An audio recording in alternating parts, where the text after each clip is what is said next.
Robot दोस्त की हैरत अंगेज मुहिम। अमार एक ज़हीन और तख्लीकी बच्चा था जिसे टेक्नोलॉजी और नई इजादात का बहुत शौक था। वो हमेशा कुछ नया इजाद करने की कोशिश करता रहता था। एक दिन अमार के वालिद ने इसे एक छोटा सा रोबोट तोहफे में दिया जो देखने में आम रोबोट की तरह लगता था, लेकिन अमार को इल्म नहीं था कि ये रोबोट जादुई सलाहियतों का हामिल है। रोबोट का जिंदा होना। रात के वक्त जब अमार अपने कमरे में अकेला बैठा रोबोट के साथ खेल रहा था, अचानक रोबोट की आंखों में रोशनी चमकी और वो बोलने लगा, हेलो अमार, मेरा नाम रूबी है और मैं तुम्हारा दोस्त बनने आया हूँ। अमार हैरत से चीखा, क्या तुम बोल सकते हो? रूबी मुस्कुराते हुए बोला, हाँ, मैं ना सिर्फ बोल सकता हूँ बल्कि तुम्हें हैरत अंगेज मुहिम्मात पर भी ले जा सकता हूँ। क्या तुम तैयार हो? अमार का जोश आसमान को छूने लगा। हाँ, मैं तैयार हूँ। जादुई दुनिया का सफर। रूबी ने एक बटन दबाया और अचानक कमरे में रोशनी का एक हाला नमूदार हुआ। चंद लम्हों में अमार और रूबी एक जादुई दुनिया में पहुंच गए। वहां सब कुछ अलग था। दरख्त बोल सकते थे, दरिया नाचते थे और परिंदे खूबसूरत धुनें गाते थे।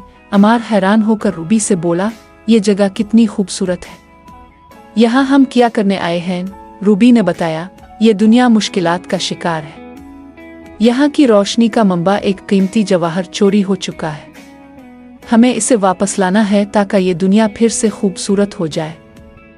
मुश्किलात का सामना है। अमार और रूबी ने सफ़र का आगाज़ किया। रास्ते में उन्हें मुख्तलिफ मुश्किलात का सामना करना पड़ा। एक जंगल में बहुत बड़े दरख्तों ने रास्ता रोक लिया। अमार ने अपनी अक्ल से काम लेते हुए एक पुतली पगडंडी देखी जो उन दरख्तों के बीच से गुजरती थी। वो और रूबी वहां से गुजर कर दूसरे मरहले तक पहुंचे। अगली रुकावट एक ऊंचा पहाड़ था जिसके ऊपर जवाहर छुपा हुआ था। रूबी के पास परवाज करने की सलाहियत थी। उसने अमार को अपने साथ उड़ाया और दोनों पहाड़ की चोटी पर पहुंच गए। जवाहर की बाजियाबी। पहाड़ की चोटी पर एक खौफनाक जिन जवाहर की हिफाजत कर रहा था।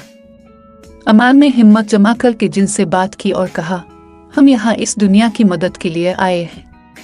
ये जवाहर तुम्हें किसी किस्म का नुकसान नहीं पहुँचाएगा बल्कि इस दुनिया को दोबारा खूबसूरत बनाएगा। जिन ने अमार की बात गौर से सुनी और सोचने लगा।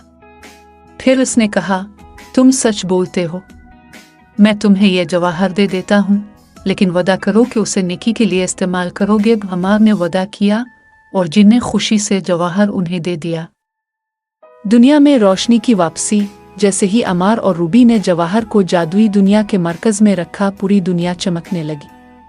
हर चीज़ दोबारा खूबसूरत और रोशन हो गई। दरख्तों ने खुशी से झूमना शुरू कर दिया, दरिया गुनगुनाने लगे और परिंदे खुशी के नगमे गाने लगे। रूबी बोला, अमार, तुमने अपनी बहादुरी और अक्ल से ये दुनिया बचा ली।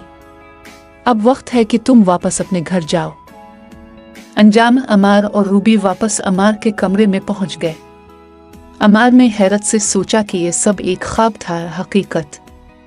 लेकिन रूबी ने इसे देखकर आंख मारी और कहा, यह सिर्फ शुरुआत है दोस्त। अमार मुस्कुराते हुए बोला, मैं नई मुहिम्मात के लिए तैयार हूँ। रूबी। इखलाकी सबक। अगर हम अक्ल, हिम्मत और नेकी के साथ काम करें तो दुनिया में कोई भी मुश्किल हल की जा सकती है।